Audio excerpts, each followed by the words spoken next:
Hey guys, welcome back to Sports with Mono and Mono. It's a rare Sunday show.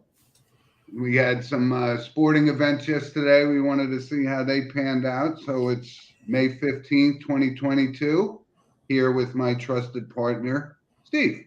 Hello, everybody. Welcome back to our show. Glad to Yep. be here.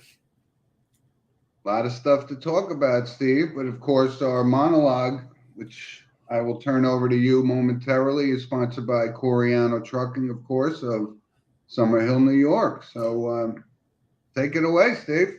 Well, right before the show, not even about 15 seconds before we went to airtime, we brought up a topic by the name of James Harden.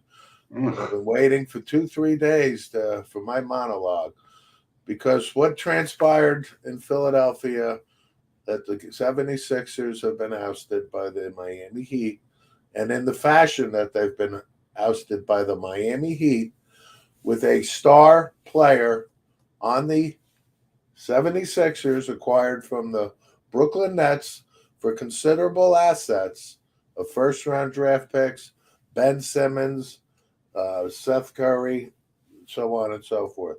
This guy takes two shots in the second half of game 7, okay? And the Sixers lose. In his press conference, he's basically throwing Doc Rivers under the bus because Doc doesn't draw up plays so much for James Harden. I think our instinct, my co host, my brother Jim, and myself, when we see players like James Harden, right, be traded from the Houston Rockets because he wanted to be traded from the Houston Rockets. The Houston Rockets couldn't be happier to have traded, right? But they trade to the Brooklyn Nets. They get a ton of capital in return. The Brooklyn Nets takes a year and a half to see what a piece of garbage this guy is. Now they Yep. move him off to Philadelphia 76ers, who ironically, the general manager is the guy who traded him from Houston, etc., etc. Daryl Morey. Right. Yep. But do not be surprised, folks, if the Philadelphia 76ers re-sign James Harden and give him a 200 million plus million dollar contract extension. Don't be surprised because if they do, I'm just going to laugh and laugh and laugh. And I'm not going to let James Harden ruin or make my day. I could care less about James Harden. Yep. Me, I find it funny. That's right, funny. And that's Yep. my monologue. Well, I'm glad that you brought this up because it certainly is a topic that I watched that game and I watched him not put any effort whatsoever into this. He was turning the ball over, and you're right. Uh, they gave up a lot to get him, and it couldn't be more disappointing. And Steve, you and I are both Doc Rivers fans, and he is a great basketball coach. And for this guy to finger Doc Rivers for not drawing up plays is absolutely ridiculous. But the story even gets worse. This guy has a player option. So he can all he has to do is sign his name and he gets $47 million next year. And you brought up before that they're probably going to sign him to what they call the max contract. I don't see that happen. And I think this guy's career is over. He's going to sign his name, get his $47 million, and nobody is going to fall into the same trap that the Sixers fell into and first that the Brooklyn Nets fell into. This guy, it was unbelievable. He's turning the ball over. He doesn't even chase the guy down. He had zero effort in that game, and it was couldn't be more evident. It was an absolute disgrace. Absolutely. Yeah. And yeah, I mean, I wanted to clarify that. Oh, One way or the other, Harden is back with the Philadelphia 76ers because, like I said, he's got an option. Of course, he's going to sign this. And of course, no he's going to question. get this ridiculous salary for Yep. next year, Yep. right? So let's just say he has an off season and gets in shape and has a James Harden type year next year. who's to say? The NBA is, I've seen worse contracts out there, but this guy, I am so happy that Philadelphia is saddled with him. Why? Because they chose to trade for him. Yep, That's why. they did. Right. And listen, when you look at, like I said, I watched that game, and for me to watch a game cover to cover was for this very reason. I wanted to see what kind of effort this guy put in, and he put in no effort. And on conversely, you and I have talked about this offline. This kid, Jimmy Butler, he couldn't be he's the absolute polar opposite. He just puts his effort in all night long, and his other teammates, Adebayo, and all these guys hustle. Yeah. Even when they turn the ball over, they hustle. And that's the difference. And that's why the Heat's moving on. And that's why the Heat have a really good chance. We're still working on the Celtics Bucks, and let's talk about that real quick. But I just wanted to point out that I couldn't be more impressed with this guy, Jimmy Butler. He really is 100% a basketball player. No question. Yeah, I mean, the Miami Heat, deserve to win. Like you said, I mean, as long as you're watching the basketball game, your eyes really don't deceive you. You see the hustle with the Miami Heat, like you said. You see these guys profusely sweating, right? And then you see their body language. You just see it all. You see Eric Spoelstra is engaged. The players are engaged, and you saw emotion out of the Heat like a month ago when we talked about Jimmy Butler and Haslam, I think it was, getting into it on the sidelines, right? The Miami Heat, now they're well rested, and the outcome of we wait today for the Celtics and Bucks, and as we transition over there, this is a great Game 7 in itself. It is. It's at the Boston Garden, which is not called the Boston Garden, but it's always the Boston Garden. It's the TD Bank Center now. Right. It's the Boston Garden. So the crowd will be raucous. Unfortunately for Milwaukee, there was some shootings that took place in Milwaukee last night, which kind of dampens the spirit, if you will. But they're still the defending champs. And this is a basketball game fully looking forward to. Definitely. So you'll see effort on both sides. This is a type of game where there really isn't a James Harden type in this game for either side. Jason Tatum leading the way, obviously, against Giannis. So yeah, good point. You got 10, 12 guys on each team that really they actually care about winning. They care about their Marcus Smarts of the world, right? That type of thing.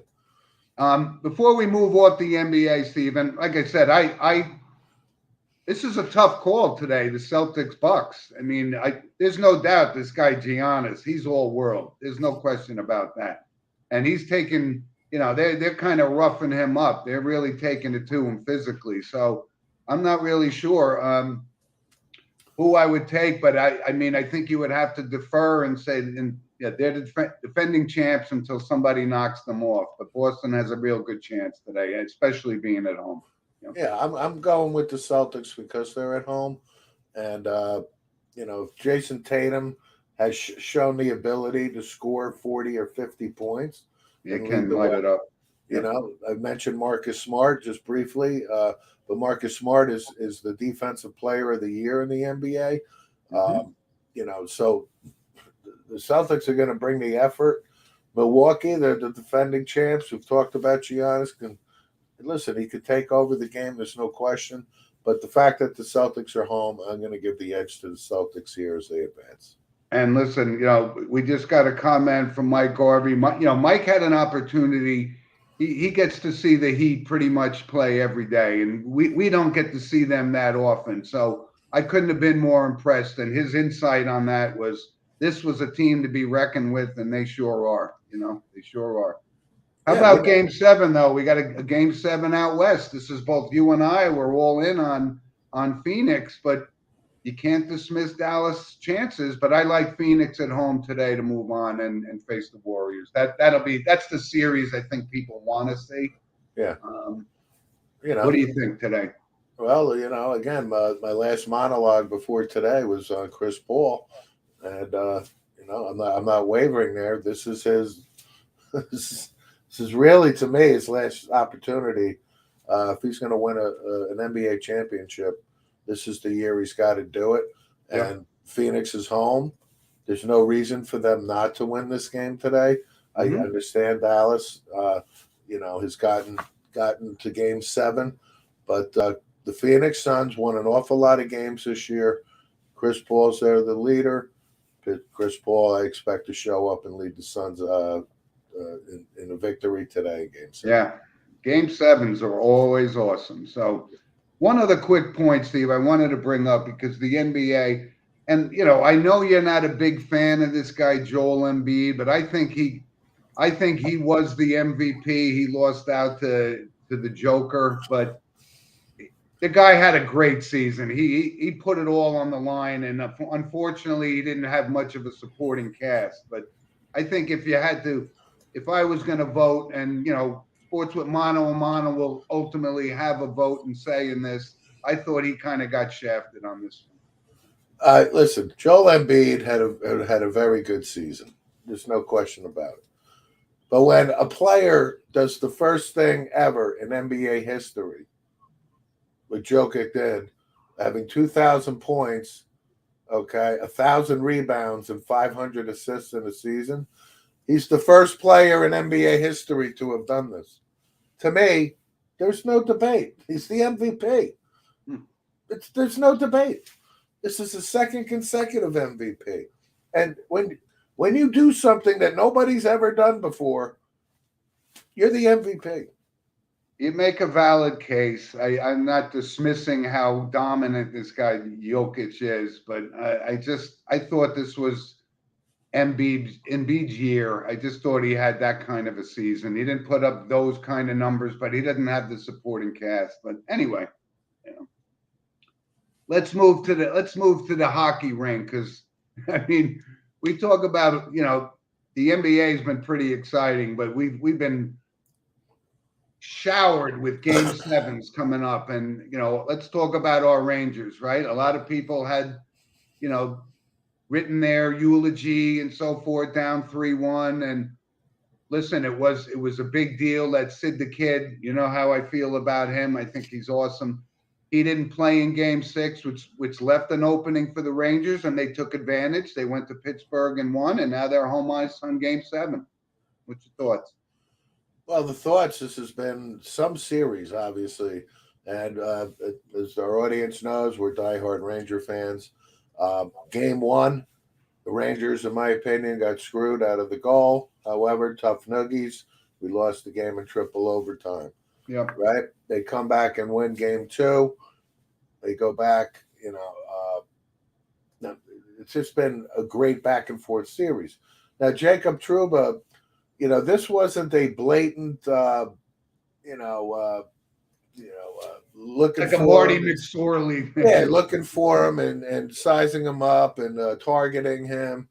It was a hockey play, and Crosby's got a history of concussions, and unfortunately, Sidney I think has a concussion, so chances that he's even going to play tonight, I got to still think are next to nothing based on his concussion history. So Pittsburgh's got a third string goalie in no Sidney Crosby. Okay, but the Rangers come back in that last game down 2-0. Yep. And the Rangers are doing it without Kreider, Zibanejad, and Strome doing anything in the series up till the last game. Yep. Zibanejad finally breaks through with 2 goals in quick succession. Kreider gets a Kreider-like goal. So the Rangers are heading back to the Garden, and if the first line has awoken, as they did the other night, and we got the kids, Lafreniere, Kakko, right, and Hedel, that's good. And Igor Shesterkin has been playing. He's had a couple moments here in the series, but this guy's going to win the Vezina Trophy. There's no question. He's one of 3 finalists for the MVP. The game is at the Garden. There's no excuses for me as a Ranger fan tonight that the Rangers don't win Game 7 tonight. I think I agree with you on that. And again, the hockey playoffs and the game sevens. One thing that's a head scratcher to me is the Toronto Maple Leafs. I mean, this is one of the original six teams, and 14 years in a row they just can't get out of their own way and move on to the second round of the playoffs. It really is amazing, especially with the probable MVP in Austin Matthews. They got a great team all around, and they just can't. But again, they were up against the two-time defending champs. There you go. That was going to be my comeback. Listen, Toronto is just fine. Their future is bright. As Ranger fans, we waited 54 years. Toronto has got to be coming up on not that mark maybe, but pretty close. But they have Austin Matthews. They took it to the Tampa Bay Lightning, the two-time defending champs. They really took it to them. They made Tampa earn every single ounce of moving on. And Austin Matthews is such a talent. 60 goals plus in the regular season. Yep. He should win the MVP, but Connor McDavid, led the league in points. And the Edmonton Oilers, they showed up last night and they shut out the Kings, and they're advancing. But Toronto is going to be a force to reckon with in the next 2, 3, 4 years.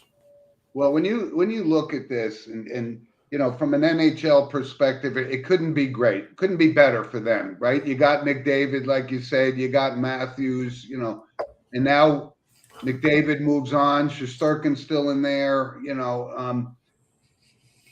and you brought up the Calgary Flames couple of weeks ago, and they're going to a game 7 tonight too. So The NHL, I marvel at these guys. If you're not an NHL fan and you don't watch these guys night after night, just clubbing each other, slamming each other into walls, and they don't miss a play. They take one day off and then they play again. Like the NBA, they play a game, they get 4 days off. It's amazing.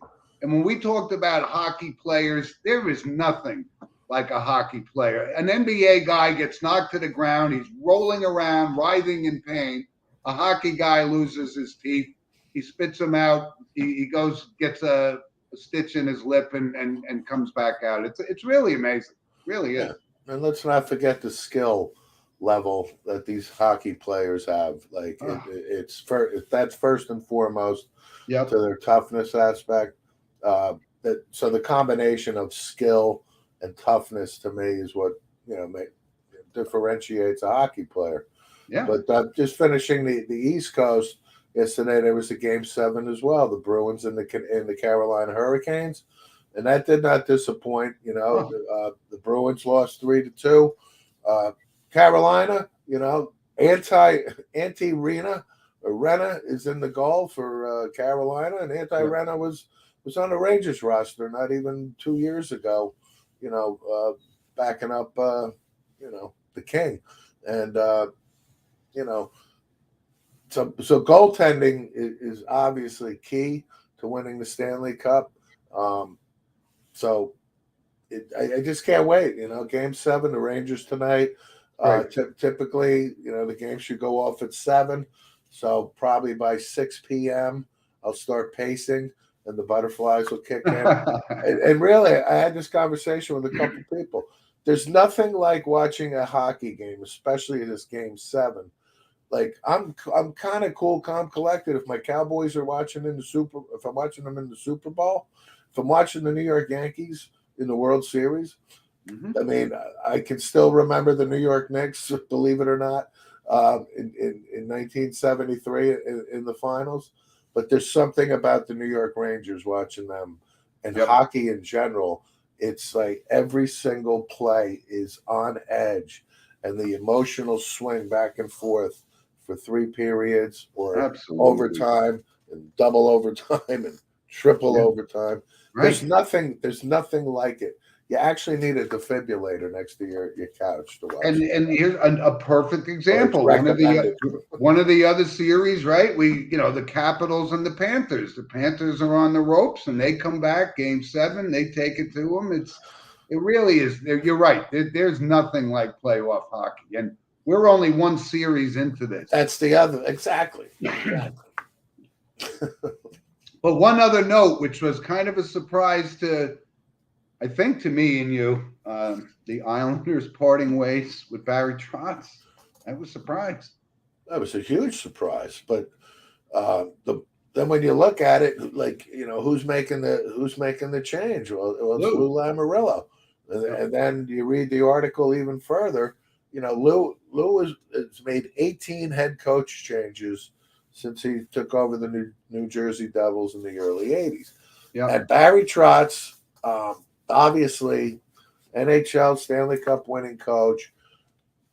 As a few days went by, I'm not as surprised as the initial announcement because it's Lou Lamoriello. I want a new voice type of thing. I see Barry Trotz not being unemployed for long. In fact, I'm going to predict he's going to go to the Vegas Golden Knights. I think Pete DeBoer's contract is up. And if you have your choice of Pete DeBoer, and Pete DeBoer's not a bad coach. I mean, he got the Sharks to the finals a few years ago, former Devils coach. But if Barry Trotz is available and with the talent in Vegas, I think that's a match made in heaven. I can't tell you who Lamoriello is looking forward to, hiring.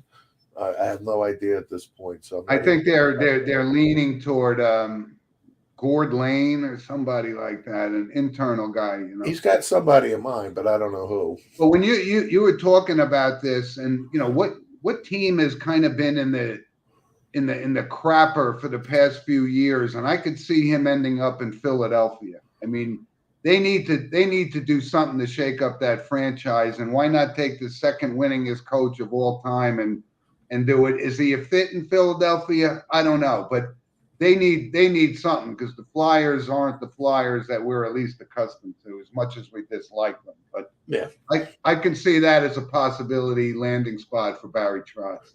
And then real quick, finishing on this, like I said, he 18 different head coaches, right? I mean, he fires and hires. So Larry Robinson got hired. They went on to win the Stanley Cup. Jacques Lemaire, won the Stanley Cup. And Pat Burns was the other, Devils coach that won the Stanley Cup. So, who is to question Lou Lamoriello even at age 80? That's how I look at it too. It's like, well, you and I talked about. I mean, what was the most disappointing aspect of the NHL season? And it was the Islanders coming off, making almost the conference finals a year ago, and the roster was pretty much the same. It was just an off year, and Lamoriello doesn't take that. He doesn't want to hear He doesn't want to hear COVID. He doesn't want to hear the stadium wasn't ready.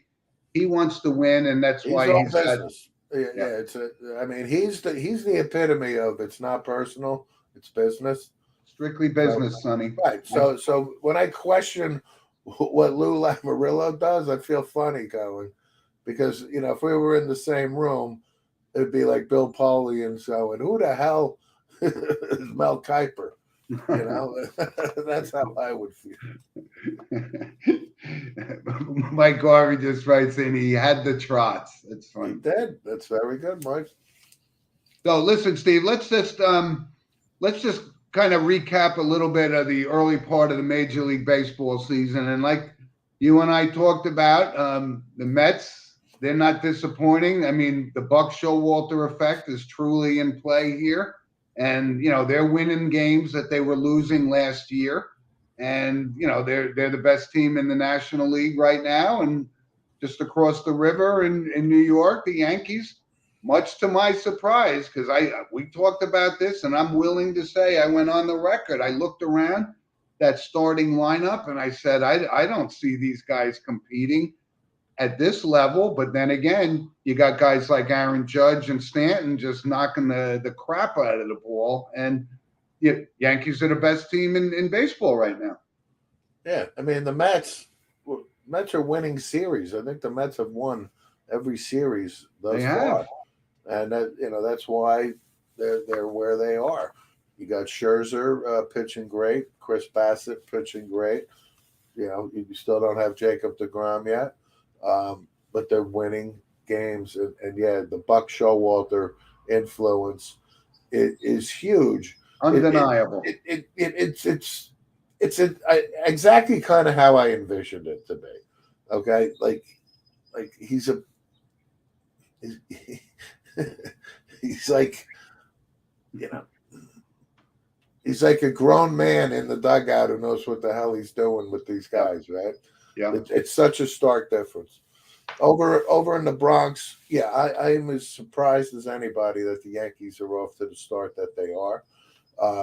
We talked about Aaron Judge rejecting his Yankees offer, and that it was a good thing for the Yankees short term because Judge has to produce, blah blah blah.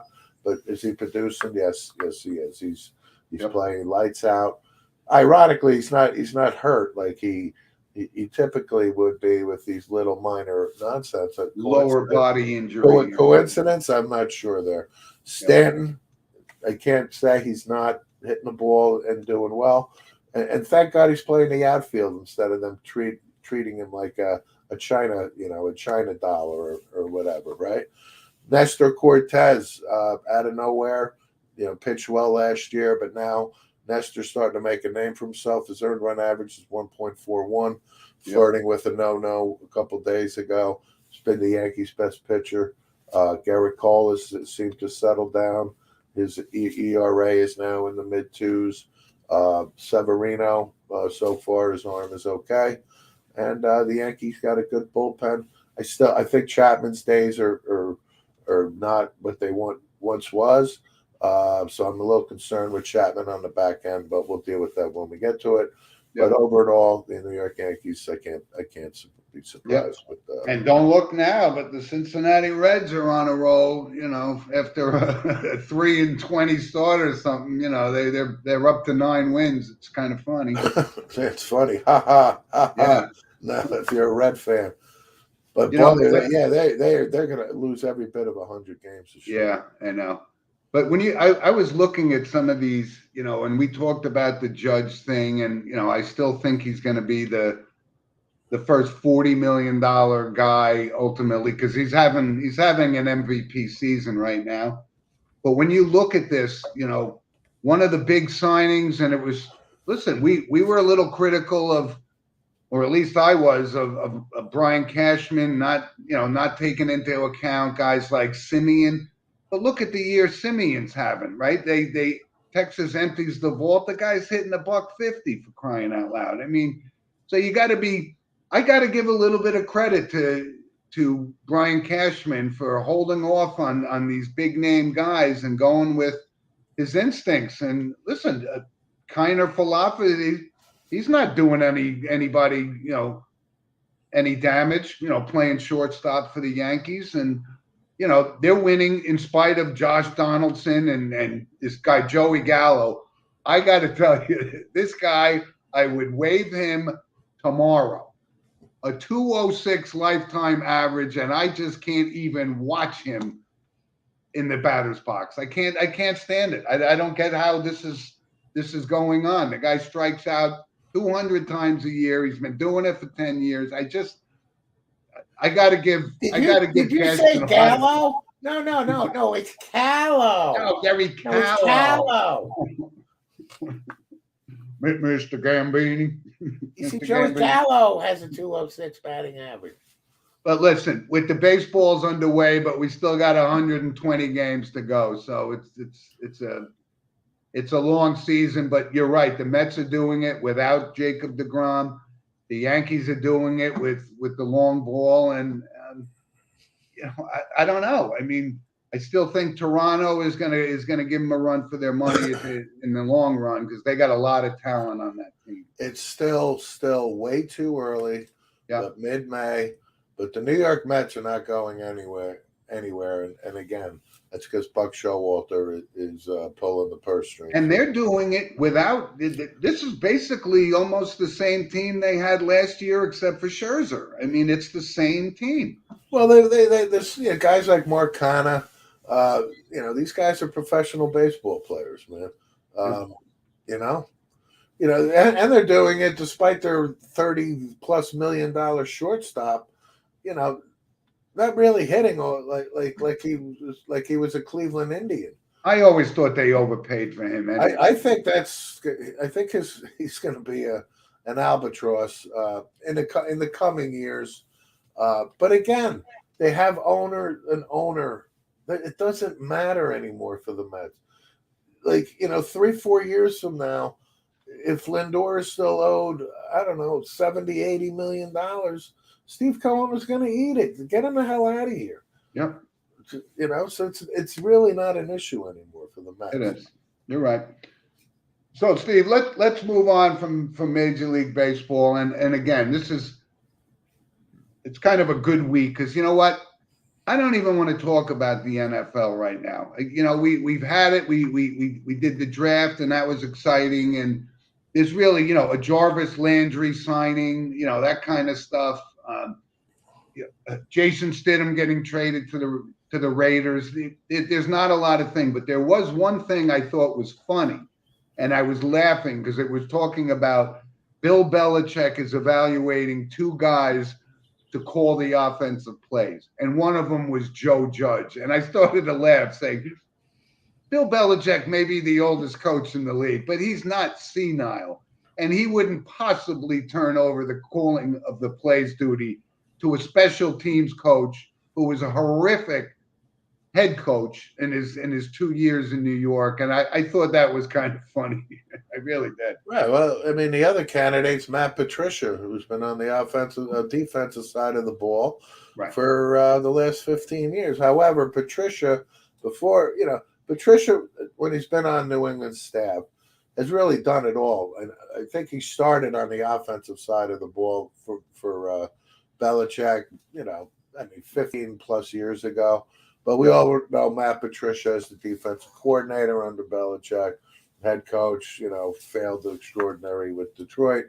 So I just find it odd, that the Judge and Patricia are the two guys that Belichick, just from an offensive standpoint, would be turning the keys over to replace Josh McDaniels. I find it doesn't make any sense. Yeah, actually, it doesn't make any sense at all. As far as the NFL news goes, the Oakland, Las Vegas Raiders fire their president again, and when the president was asked, why he got fired,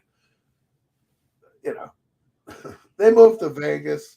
And God knows what the hell's going on in the front office of the Vegas Raiders. And then when you see a picture of Mark Davis, who is perhaps the ugliest man in all of sports, like buffoon, ugly. His father Al is rolling over in his grave. Yeah, but with the Gruden and the the firings and it's not good. It's not good in Vegas, and I think it's only going to come out that bad things are going on upstairs in the office. Yep, I agree. So, Steve, let's wrap that up and move on to. There was a horse race last week, the Kentucky Derby, and I wanted to bring this up. And this, of course, this is sponsored by Lynch Toyota of Manchester, Connecticut, and I had given our picks, and none of our picks showed up, but we had talked about it. It was going to be one of the most competitive fields that I can recall in the past 20 years. And out of nowhere, this horse, and if you watch the video, there was an aerial view of the race and what this horse did, him weaving in and out and ultimately knocking off the two favorites, right? It was Epicenter was the favorite. It's a once in a lifetime thing. I mean, to see something like that, and he was a horse that didn't even qualify for the Derby. He only made it in, but he went off at 80-1. that is a true Cinderella story in the world of sports to me. It really was impressive as hell. And I know he's not going to be running in the Preakness, which kind of makes sense. I mean, he could have, he that's all he has, and I could Yeah, there's see no way he could run in the Preakness. right. And I think that the smart thing and the reason why he will run in the Belmont is because it's longer. And this horse apparently had, this reserve in him, and he came out of nowhere. It really was an unbelievable race, and neither one of our picks even came close. I had White Abario and I had Messier. But I do like Epicenter to bounce back and win the Preakness. But you had to have been impressed with this horse and on Derby Well, Day. I mean, watching it live was really, it's one of the more memorable Kentucky Derby races, if you will. Yeah. Again, Epicenter at the end, Zandon, they looked like, it didn't look like they pulled away from the field, and it looked like it was just the two of them coming down, down the stretch they come. Yeah. And again, you're not watching the aerial live, seeing Rich Strike maneuver and where it's at. But once Rich Strike got towards the rail for that last push to come up on the left side of those two, it was unbelievable. Like for him to close that gap in such a short period of time was something to see live, or on the replay at least. And then just sailing right by those two, right at the finish line. It was surreal. It really was. It really was. And he did it against the two best horses in the race. That's the other aspect too. And then when you find out he's 80-1, and whoever bet money on that, cha-ching. Oh my God, it really was. But we talk about the Derby. It's very, very close to our heart from a sports perspective. And I just can't get over. I could watch that aerial view of that race over and over again. It really was impressive. Yeah. Did you guys hear that the day before, that Thursday, he was giving birthday rides at a birthday party? And I think he got suspended, the jockey too, for like roughhouse racing. Yeah, whatever. I mean, it's just still a great story. But that's why they call it horse racing. No question about it. It was great. It really was great. Right. So, Steve, we got some other things going on from a golf perspective. Obviously, coming up, we got the PGA Championship and at Southern Hills in Tulsa, Oklahoma, the second major of the year, and it's kind of hasn't gotten its just due as far as publicity, because this whole thing with this Saudi Golf League and the Mickelson thing, it's kind of overshadowed. But I don't think either you or I are going to make the same mistake twice and not pick Scotty Scheffler in the top three to win this tournament. Because I'm not going to make that same mistake.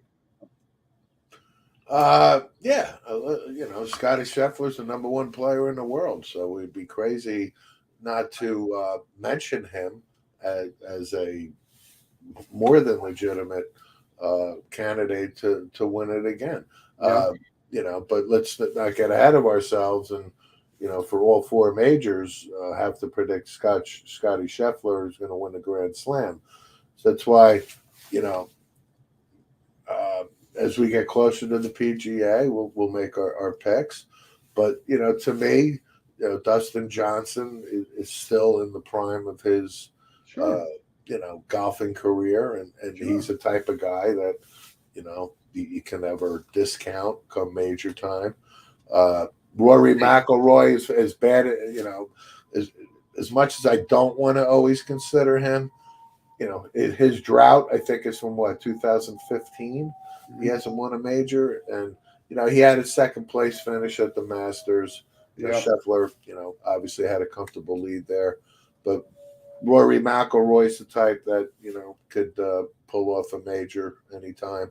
Justin Thomas, he's right there. Jordan Spieth. Even Jordan Spieth has been very competitive in majors of late after a horrific drought.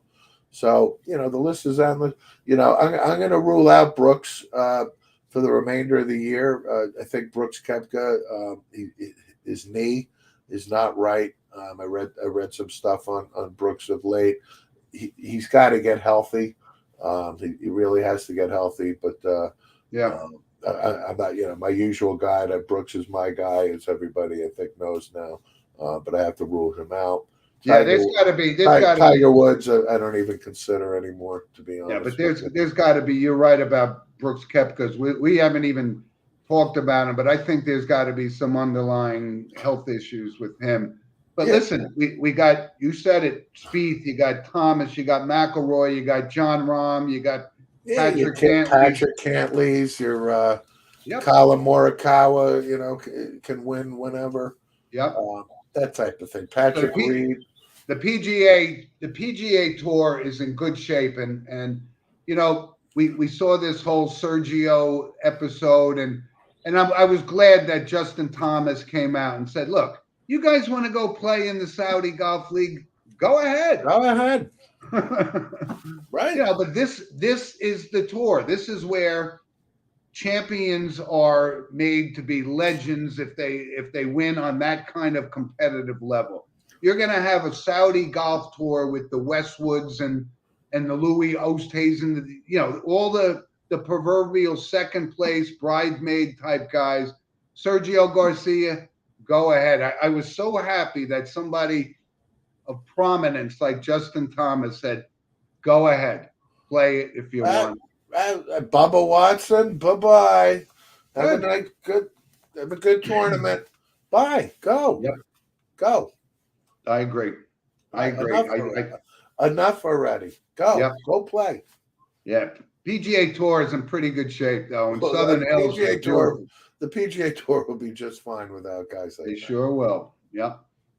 And I want to also, before we move on to some of our random points and our notables, tennis. And, I think, what we saw, the French Open is coming up. So they're warming up on like the Italian Open with Joker, We have an update from Michael Garvey. The Joker's up on Tsitsipas. Yep. The Rome Open final. Yep. I mean, any thought of the Joker being close to done, I could see, listen, this could be a great send-off for somebody like Rafael Nadal. You know how prominent, obviously, he is in the French Open and on clay. But this Carlos Alcaraz, he's a young kid. He's 18 years old. This is the future. This is the new Nadal, and whether or not he turns the corner right now, but he did really impress on clay. So the tennis tour is always refurbishing guys with this young talent, and I really like this kid. He's really impressive to me. But that's French Open starts. That's a couple of weeks, and I know, like I said, it's the second major of the year, and I think tennis is in a pretty good state too, just like the PGA Tour. I really do. Absolutely. So before we move on, I just wanted our producer Rob was at the game yesterday. It's his high school baseball in the state of New Jersey, county championships, and our St. Joe's team is moving on and in the county tournament, but St. Mary's took one on the chin yesterday. Rob, what'd you see out of your St. Mary's Gales yesterday? No, it's a pretty unique dynamic. I think they're probably the best small school in Bergen County, maybe northern New Jersey. But, their 4 losses are against Del Barton, Bergen, Bishop Rainey, which is a small school powerhouse in South Jersey, and Milburn, who's Essex County powerhouse. Yeah. So Coach Hulse loves to put the team against anybody, so they really show no fear when it comes time to the state tournament and stuff. Yeah, and you brought it up before the show, Rob. I mean, there was the small schools and whether or not they can compete on a level with the bigger schools and the powerhouses.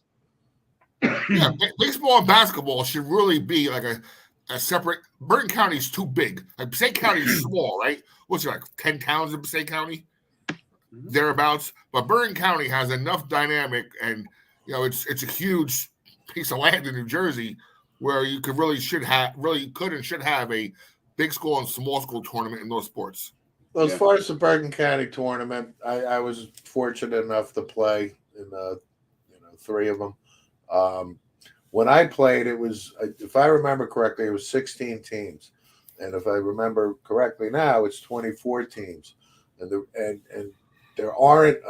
So there's 24 teams now, and whether or not there's 24 teams worthy of going to the Bergen County tournament, that's a debate. Okay, so when you have St. Joe's beating up Pascack Hills yesterday, which I think was 4 versus a 15 seed, if I'm not mistaken, something along those lines. A close game becomes a problem. So my point is, the reason they expanded the Bergen County tournament was year after year, it's not going to be Don Bosco versus St. Joe's, Don Bosco versus Bergen Catholic versus Don Bosco. They want to get a public school into the final, whether it's Joe's versus like Pascack Hills. Like Pascack Hills a couple of years ago, I think, got to the final, if I'm not mistaken. I think they won it all too. So that the essence of the Bergen County tournament right now is to have the best probably Catholic school, which has the best talent, against the best public school within Bergen County. And that's what we're talking. That's why the seedings are what they are. And that's what we're talking about here. Obviously, we're New Jersey based, but high school baseball across the United States is you got the same kind of debates going on in California and Texas, and these are the future major leaguers of tomorrow. And it's just great talent to see. I get sometimes there may be some inequity in the scheduling and so forth, but I love watching these young kids, and they move on to college, and they ultimately into the minor league system. And like I said, baseball, 0.1% of guys that are superstars in high school baseball become major leaguers. But it's kind of cool to watch, and especially when it costs $200 to go see the Yankees play, go see a high school game or the Somerset Patriots or a minor league game. We've talked about that before. Or go see Rutgers play, who's we've talked about before, and they're having an incredible season, and they're coming up and playing a Big Ten schedule, and they got Michigan next week, for a weekend series. So high school baseball. Ironically, our one roadblock to a state sectional championship looks like Rutgers Prep. Okay. So we'll see how that transpires down the road. That's why they play the game now. You never know what happens. So that's why, right?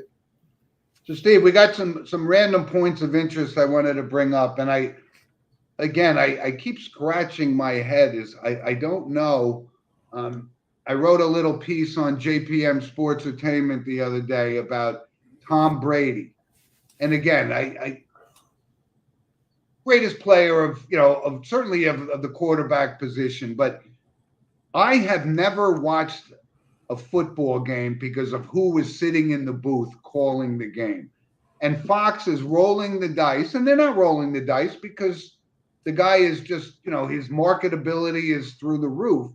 But to pay him $37 million a year to sit and analyze a football game in the booth, and he's not even retired yet, I just thought that was unbelievable. And it's got to make Troy Aikman and Tony Romo go, why the hell did I just sign for $17 million a year? But again, it's just this whole NFL money-making factory that if they could pay Tom Brady $37 million to call a football game, then you can't go to a game because you can't even watch it now. You're going to have to pay to watch football games on Amazon or Apple or whatever. It's just crazy to me. Crazy. Well, who owns Fox? Rupert Murdoch, right?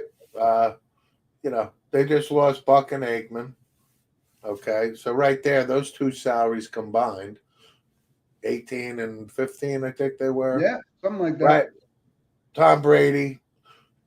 It's nothing more for me for Fox to make a marketing play, and I would imagine the negotiations with Brady went something like this: Tom, we're willing to give you $15 million a year.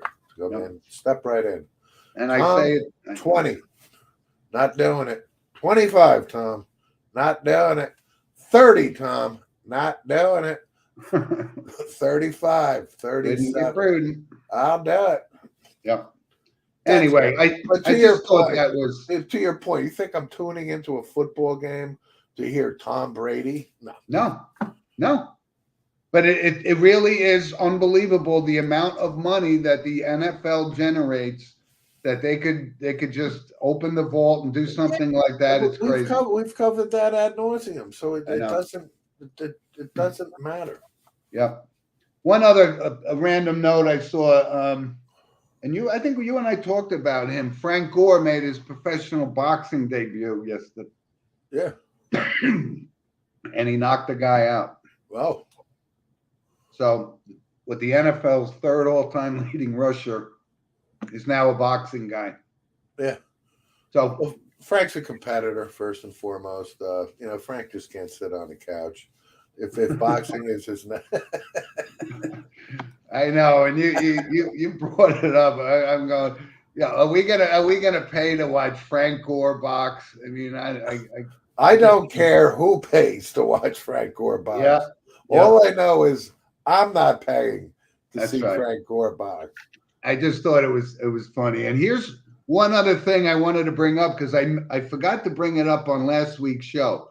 Steve had a throwback jersey on last week, and I don't know if people knew whose jersey that was. So please send us an email at sportswithmono@gmail.com. I knew right off the bat who it was, but Steve, that was I meant to bring it up, and it certainly could be hanging in your background right now. That's kind of a hint, but I was wondering if anybody of our loyal listeners knew whose jersey you were donning. Please let us know, and we'll talk about it next week. No, it's hanging up back at the bank vault that I had to take it out of, and that's in a climate controlled environment with security guards and everybody else. Right, like Lincoln's coat from the motion detectors around it. And yeah. Else, so I thought it was great though, but I wanted to bring it up last week, but that was an awesome display you had on, and I was wondering if people actually knew whose jersey you were wearing. It was great. Michael Garvey commented once. I think he's prompting us to talk about the New York Jets.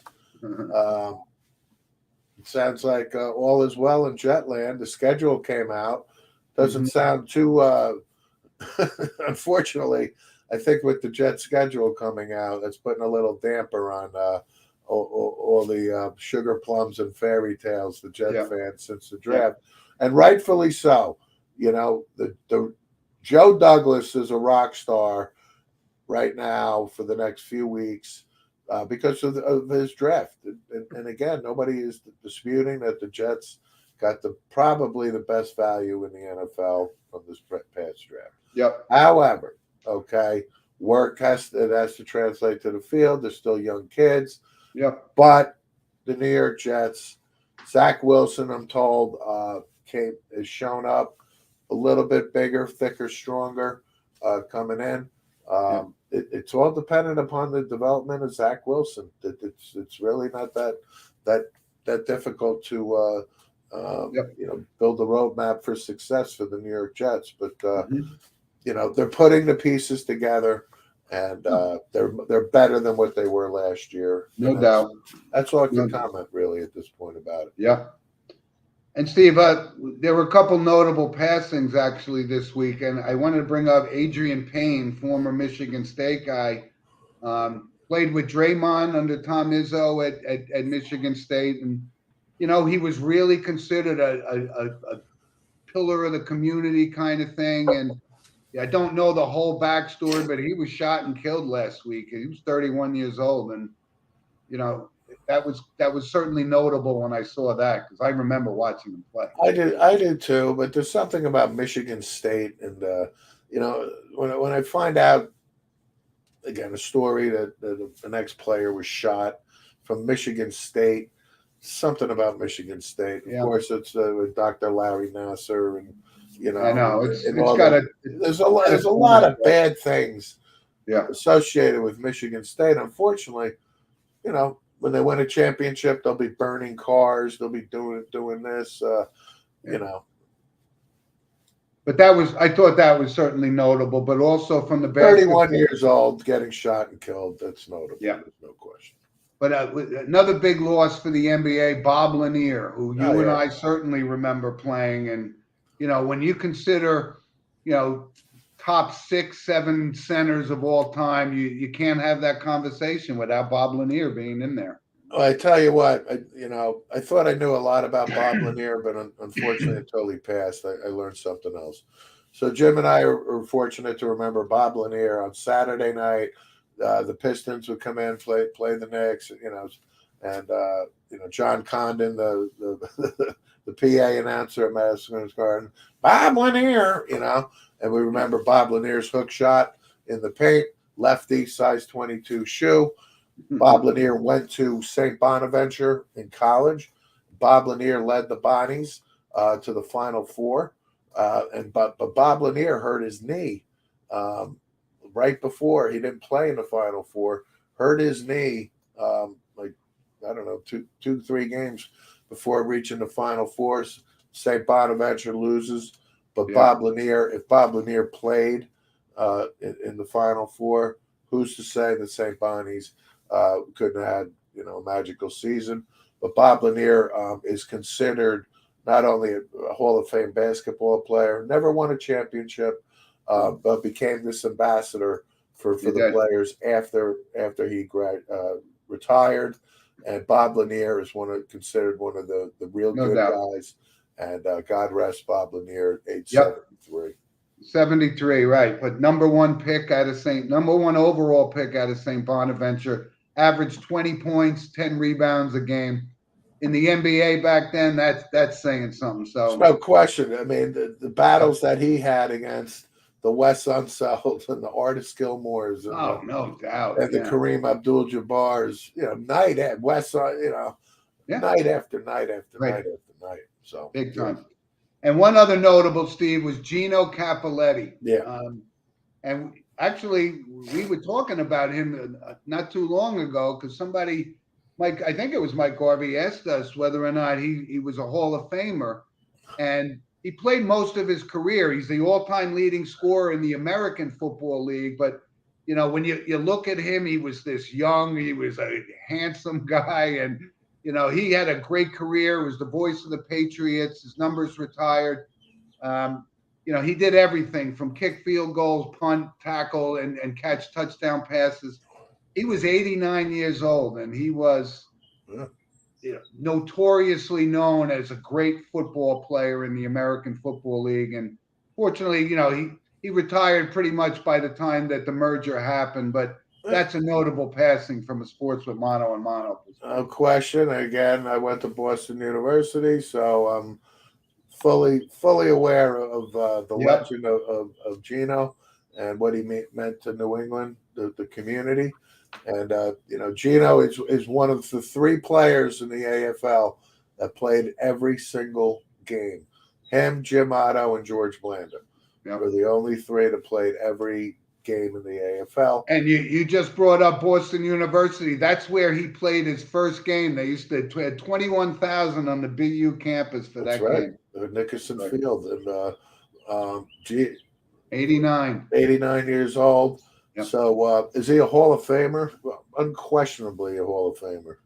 So, but I don't think he's in the National Football League Hall of Fame, because he. Right, but unfortunately, this could be one of those posthumous things. But Gino Cappelletti got R.I.P. No question. Big time. So Steve, again, we encourage people, and again, we talk about it. Send us an email at sportswithmonoandmono@gmail.com. thank our producer and as always, our loyal listeners. And listen, we got a lot of sports to. Well, yeah, I got one other, the actor, Fred Ward, for me. Notable passing. Fred Ward. A lot of people may not know who Fred Ward is, but But to you me, know the face. you know his face. But Fred Ward played Gus Grissom in The Right Stuff. Okay, he was the astronaut. It was one of the early Mercury guys, and unfortunately, Gus Grissom was in the capsule with the fire that took place, and horrible loss of life there. But Fred Ward portrayed Gus Grissom in The Right Stuff. And then there's this like cult movie, Remo Williams, The Adventure Begins. And a lot of people haven't seen it. I have. It was on HBO a million times in the 80s and the 90s. But to me, Fred Ward, I was a fan of Fred Ward, the actor, and he passed away at age 79. Well, listen, so, those are our notables. But again, today's a big day in sports. A lot of Game 7s in the NBA and the NHL. Yeah, this is a great Sunday for sports, no question. And again, we thank you guys for listening, and we'll catch up to you next week. Thanks for joining us, Rob. Thank you. Thank you, Rob. Thanks, everybody. See you guys next week.